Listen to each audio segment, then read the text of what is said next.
Dan Nabi itu orangnya gak kaku. Padahal Nabi paling soleh kan. Orang sesoleh Nabi ternyata gak kaku. Terus siapa kita yang ngerasa lebih soleh daripada Nabi jadi kaku? Kenapa kita makin belajar sunnah makin kaku? Makin belajar ayat dan hadis makin susah senyum. Harusnya makin rajin belajar hadis makin rajin senyum ya. Baca satu hadis senyum. Kenapa? Sunnah Nabi kan tersenyum. Ngelihat perbedaan pendapat, yang satu kunut, yang satu gak kunut, senyumin aja. Jangan ngelihat yang kunut marah. Orang yang kunut ngelihat yang gak kunut, gak sah, saling ngeledek-ledekan. Padahal Nabi aja ngelihat perbedaan pendapat di antara sahabat disenyumin. Bahkan ada sahabat yang agak-agak aneh gitu ibadahnya, disenyumin dulu baru dinasehatin. Kayak ada sahabat tuh sholatnya agak-agak heboh sendiri. Tutorial ala dia lah. Nabi sholat berjamaah, dia datang pengen makmum kan, terus Nabi udah ruku. Wah, Nabi udah ruku nih, dia masih di pintu masjid, langsung dia takbir, dia ruku, jalan sambil ruku. Kan terkenal adegan itu, namanya bakroh namanya, jalan.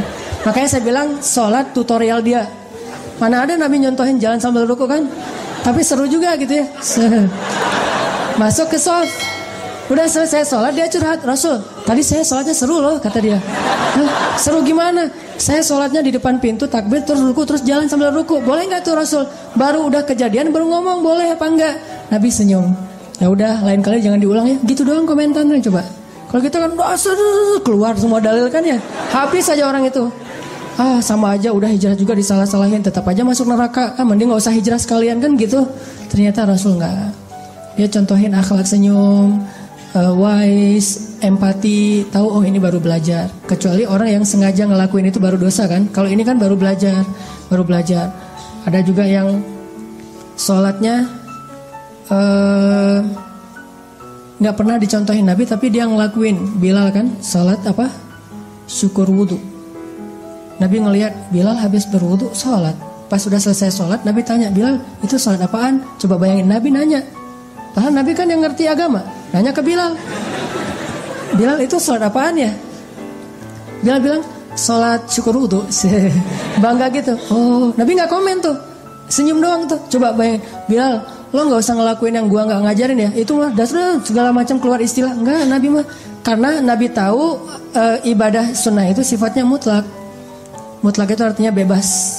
Karena ada sunnah yang muqayyad, ada sunnah yang mutlak. Kalau kita lebih dalamin lagi nih fikih agama, ada sunnah yang muqayyad itu udah diatur waktunya, hautunya. Waktunya misalnya kayak muqayyad itu tahajud, berarti malam. Kayak qabliyah, ba'diyah itu mengiringi sholat wajib. Tapi ada yang mutlak, bebas dilakuin kapan aja dan berapa rakaat pun bebas. Namanya juga mutlak, bebas gitu.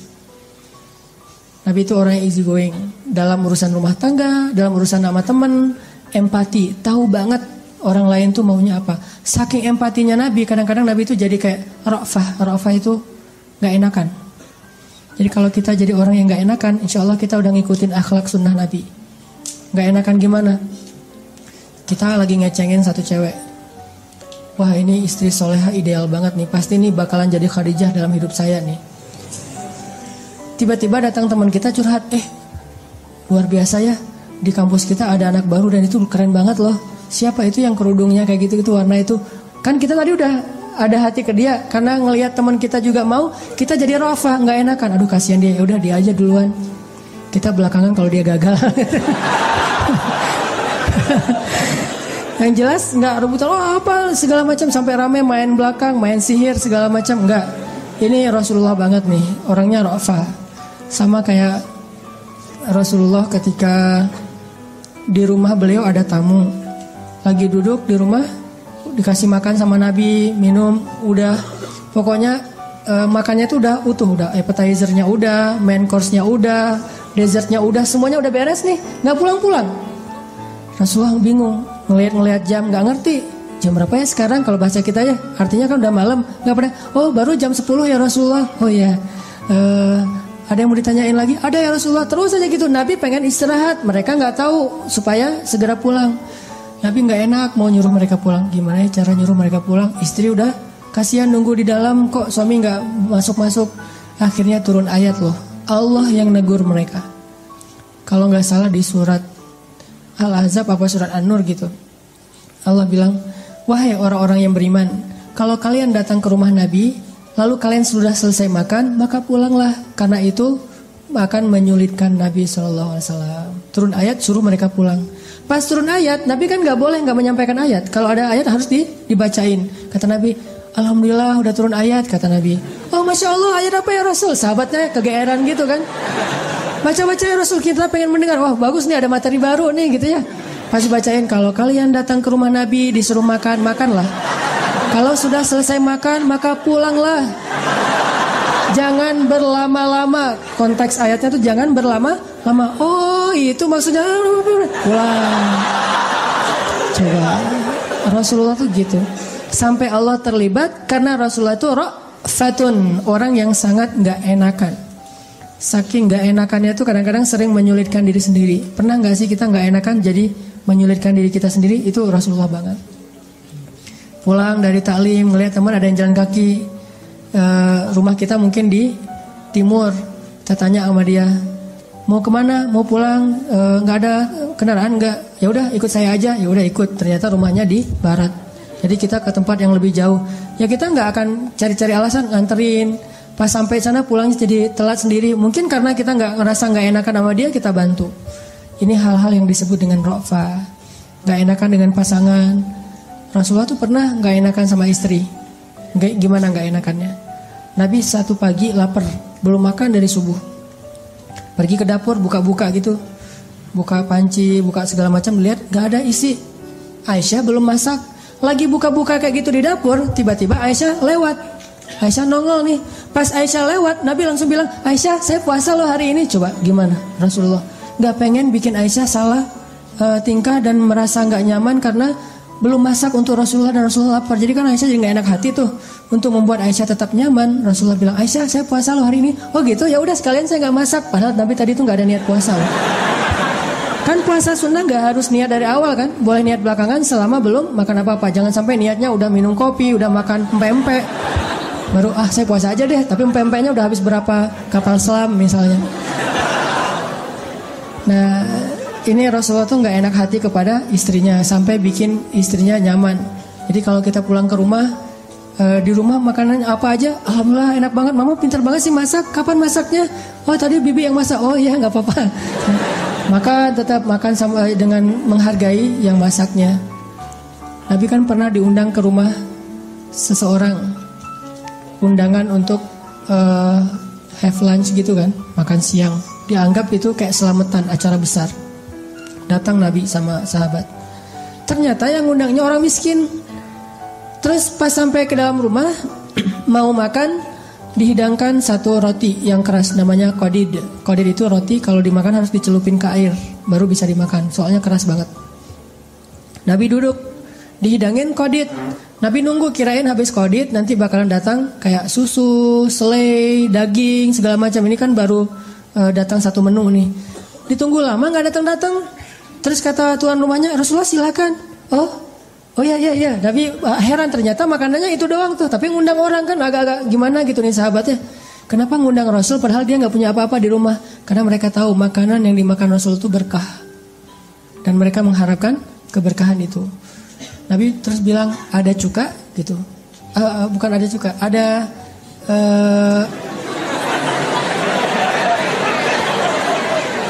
jadi makan pempek ya. Kayaknya nih ceritanya di Palembang nih. Ada lauk gitu. Nabi tanya lah, lauk. Oh nggak ada Rasul, cuma ada cuka kata dia. Oh dihidangkanlah cuka. Cuka terus agak-agak pedas gitu.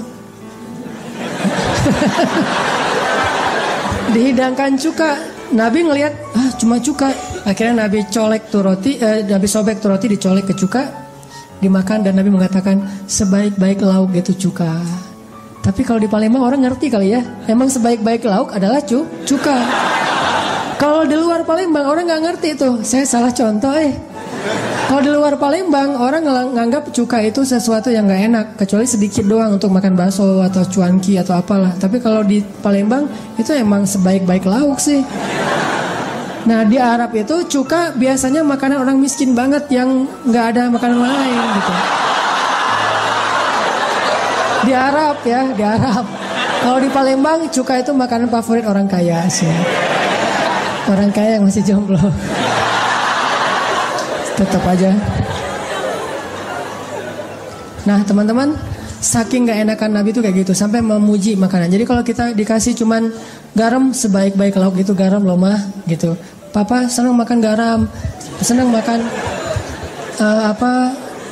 saya pernah di rumah istri nggak masak, akhirnya saya goreng telur sama pakai cabai rawit. Pas istri bilang, aduh kasihan suamiku nggak dimasakin, maaf ya baru pulang dan segala macam. Enggak, mah tahu nggak? Tapi kita manggilnya bukan mah ya, adalah pokoknya panggilan tertentu. Mah tahu nggak? Dulu aku waktu kecil masakan yang paling aku suka itu nasi terus sama garam sama cabai, itu udah nikmat banget, dunia milik sendiri gitu. Oh gitu, oh ya udah lanjutin aja. Makan sendiri. Cuman jangan sering-sering ya, sekali-kali aja kayak gitu. Pernah juga Nabi lagi duduk sama istrinya lagi berdua gitu. Nabi ngeliatin aja wajah istrinya gitu kan. Kan melihat wajah pasangan itu pahalanya kayak sholat 2 rakaat kan ya. Jadi kalau teman-teman nanti udah nikah mau dapat pahala sholat, duduk aja gini, rempong lalu lalang gitu, diliatin aja. Ngapain sih ngeliat orang kayak gitu? Saya heran, baru pertama ngeliat ada bidadari nginjak kakinya di bumi. Wah, jalan ngeliatin. Nabi lagi duduk sama Aisyah, habis Aisyah tuh masak seharian. Dan Aisyah tuh terkenal istri Nabi yang gak terlalu pintar masak. Siapa istri Nabi yang pintar masak? Ummu Salamah. Sampai dia punya brand sendiri, Ummu Salamah Cake gitu. Saking terkenal pintar masak ya. Pokoknya kalau masakan Ummu Salamah semua orang doyan. Kan sampai ada adegan Aisyah lagi bikin acara kayak dinner gitu, terus Ummu Salamah ngirim masakan, dilempar kan masakannya sama Aisyah. Kalau istri Nabi yang lain ngirim masakan mungkin gak akan dilempar, soalnya sama nih kualitasnya. Tapi kalau Ummu Salamah, ini masakan Aisyah siapa yang makan? Kalau Ummu Salamah udah ngirim makanan. Nah waktu itu Aisyah habis rempong seharian bikin kue. Jadi kayak kue lebaran gitu dibikin sama Aisyah. Banyak tepungnya di atas, kayak ada gula yang salju gitu. Udah seharian selesai makan bikin kue, Rasul makan sama Aisyah sambil cerita-cerita yang lucu-lucu, yang seru-seru gitu. Tiba-tiba ada istri Nabi yang lain yang paling senior ngatuk pintu. Siapa istri Nabi yang paling senior? Berinisial S, Saudah. Usianya udah 60 tahun lebih. Saudah datang, assalamualaikum, waalaikumsalam. Nah by the way, Saudah itu emang satu geng sama Aisyah. Karena istri Nabi itu punya 2 geng. Ada geng Aisyah, ada geng Sofia. Sofia itu istri Nabi yang orang Yahudi itu. Geng Aisyah itu isinya Aisyah, Saudah, Hafsah. Itu geng Aisyah. Kalau geng Sofia, Ummu Salamah, Maria, nanti ada nama-nama keren-keren gitu. Sofia itu bedanya sama Aisyah cuma setahun. Aisyah 16 tahun pas Nabi wafat, 19 tahun. Sofia itu 20 tahun. Jadi baru lulus SMA gitu. Datang nih Saudah, assalamualaikum, waalaikumsalam. Duduklah Saudah di antara Nabi, Aisyah, Saudah. Kata Aisyah, Saudah, saya habis masak loh. Mana? Oh ya, Saudah rasain deh, enak deh. Kata Rasul juga enak. Ah malas gua, kenyang gitu kata Saudah. Saudah, ini gak ngenyangin, satu aja, menghargai saya yang udah capek masak dari pagi. Aisyah, saya lagi malas gitu. Saudah, satu aja coba menghargai saya. Aisyah, males tau gak sih? Nih rame nih 2 cewek ini nih berdua.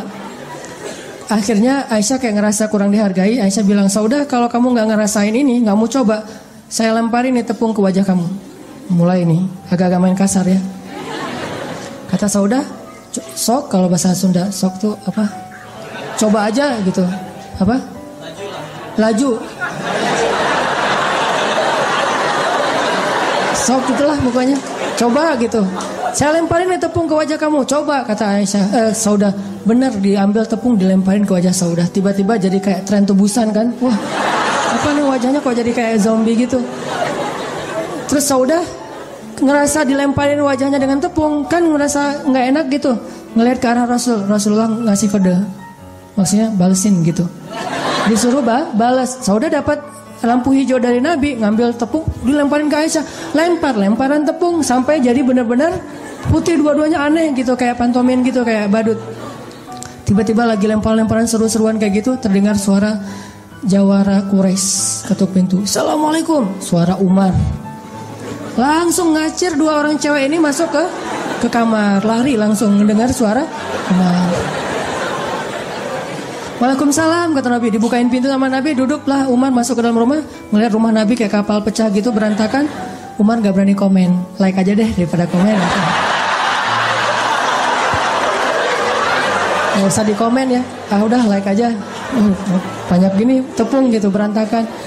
Umar diem, Nabi senyum-senyum. Umar nanya, Rasul kenapa sih senyum-senyum? Kata Nabi, itu tuh lucu 2 cewek gitu. Kenapa? Mereka tadi habis lempar-lemparan tepung, makanya ini berantakan. Begitu dengar suara kamu, langsung lari, takut sama kamu. Umar merasa gak enak hati. Harusnya mereka takut ke Rasul, bukan kepada Umar. Umar teriak, 2 orang cewek gitu kata Umar. Kalian takut kepada Umar bin Khattab, tapi gak takut kepada Rasulullah, kata Umar. Mereka menjawab di dalam kamar, ya soalnya kamu Umar ghalidun syadid, cowok yang keras lagi kasar, sedangkan Rasulullah itu lembut dan baik hati. Baru Umar senyum, oh ya udah kalau gitu senyum-senyum. Ini rumah tangga Nabi, coba menyelesaikan masalah bukan pakai dalil, pakai akhlak, easy going, dibikin duanya nyantai, nyaman, nggak? Oh ini mubazir nih, kan mubazir itu saudara setan, nggak kan nanti bisa dibersihin lagi. Dan kita nggak tahu konteks adegan sejarah itu ya, sehingga kita nggak bisa menjudge sejarah. Jangan pernah menjudge sejarah karena kita nggak hadir waktu itu. Kita hanya bisa mengambil inspirasi. Kalau kadang-kadang ada orang yang mengatakan, oh itu kenapa kayak gitu? Kan dia nggak tahu kondisi yang sebenarnya. Kita hanya bisa mengambil pelajaran dari sejarah itu. Intinya teman-teman, banyak pelajaran yang bisa kita ambil dari obrolan yang nggak jelas tadi ini. Tentang kebesaran Allah yang menggerakkan hati orang banyak. Jadi kalau orang banyak bisa digerakin hatinya, apalagi cuman 1 orang. Terus tentang alur hidup kita itu ditentukan oleh Allah. Terus yang terakhir juga tentang akhlak itu adalah bingkai segala kebaikan. Dalil tanpa akhlak itu pahit rasanya. Jadi bukan bikin orang nyaman, malah bikin orang menjauh. Walaupun dalil itu benar, Al-Quran benar, hadis benar, tapi kalau nggak dibingkai sama akhlak, itu bikin orang jauh. Makanya teman-teman yang sekarang lagi belajar berhijrah, jangan hanya menunjukkan setelah kita berhijrah rajin sholat, itu bagus, tapi itu pribadi. Orang gak perlu tahu. Jangan menunjukkan bahwa kalau kita udah hijrah itu udah banyak ngomongin ayat, hadis, pinter, share gitu, broadcast ke teman-teman. Bukan itu yang kita display setelah hijrah. Tunjukkan bahwa hijrah itu emang lebih baik dengan cara kita mendisplay akhlak kita lebih baik sekarang daripada yang dulu. Sehingga ayah kita, ibu kita ngomong, si abang tuh kenapa ya? Saya sekarang takjub ngeliat dia udah berubah, baik banget sama orang tua. Kalau orang tua ngomong diam, senyum, bantuin ibunya, nggak pernah lagi bantah, teriak-teriak, membentak.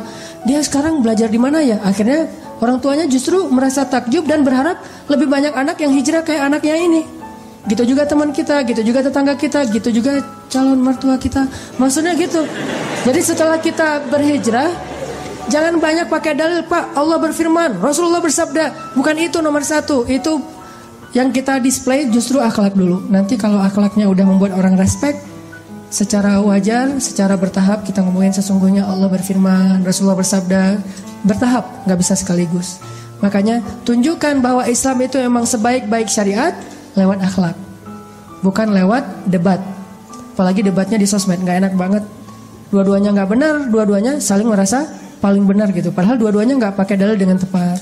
Jadi tunjukkan Islam itu baik, Islam itu rahmatan lil alamin, justru lewat akhlak. Anak muda yang udah berhijrah, jangan sampai menjadi terkesan kayak eksklusif, merasa dirinya paling baik di antara manusia.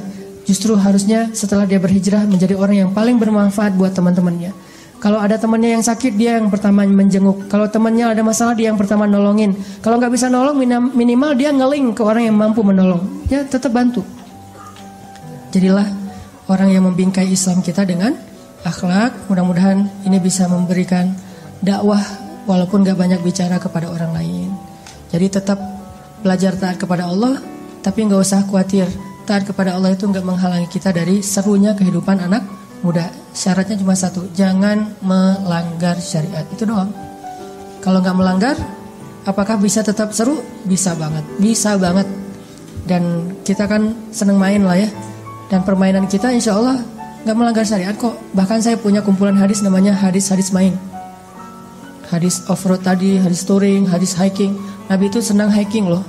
Salah satu gunung yang Nabi senang itu Gunung Uhud. Naik ke atas gunung, terus touring ke Jabal Jamdan. Banyak banget hadis, termasuk Nabi ngadain kayak kontes antara masjid ke masjid. Kalau dulu kontes berkuda, kalau sekarang mungkin BMX, skate atau apalah. Pokoknya kontes gitu, kompetisi. Dan itu semuanya tetap seru walaupun tidak melanggar syariat.